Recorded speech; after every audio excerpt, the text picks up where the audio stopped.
মাহে রমাদানুল মুবারক মাস। আল্লাহ রাব্বুল আলামিন কোরআন শরীফের মধ্যে ফরমায় শাহরু রমাদানাল্লাযী উনজিলা ফীহিল কুরআন। আল্লাহ রাব্বুল আলামিন এই কোরআন শরীফ আল্লাহ রমজানুল মুবারক মাস আল্লাহ নাযিল করেছেন। সুবহানাল্লাহ। এর কারণে রোজা মাস কোরআন শরীফ মানে বেশি তিলাওয়াত করেন না, এমনি মানে তিলাওয়াত করে, এর বাদে রোজা মাস মাসে একটু বেশ তিলাওয়াত করে।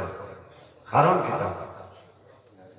আল্লাহর কালাম কোরআন শরীফ যদি বন্দায় তিলাওয়াত করেন, বন্দার লাভ হয়, বন্দার নামায় আমল আল্লাহ সওয়াব দান করেন। সুবহানাল্লাহ।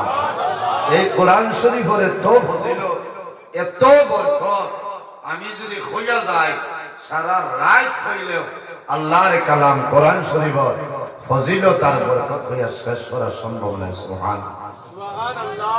এর কারণে আমরা জমিন আল্লাহর কালাম কোরআন শরীফের লগে আমরা মায়া সম্পর্ক রাখতাম। কোরআন শরীফ মাটির তৈতাম না, তোলা শূন্য তৈতাম, সম্মান শরীফ আল্লাহর কালাম কোরআন শরীফ।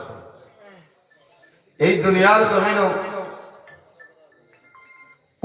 আল্লাহর কালাম কোরআন শরীফ যেটা আছে, এই কোরআন শরীফ যে ঘর যে বাড়ি আল্লাহর কালাম কোরআন শরীফ খতম করা হয়, যেদিন খতম পড়া হয় ও দিন তনে 1 বছর পর্যন্ত এই বাড়ির মধ্যে আল্লাহর রহমত আর বরকত নাজিল হয়। খুব ভালো। সুবহানাল্লাহ।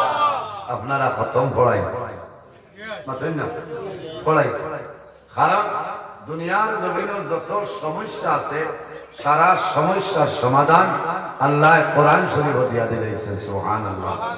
আপনি বেমার হলে বেমারের দোয়াইও কোরআন শরীফ আছে। সুবহানাল্লাহ।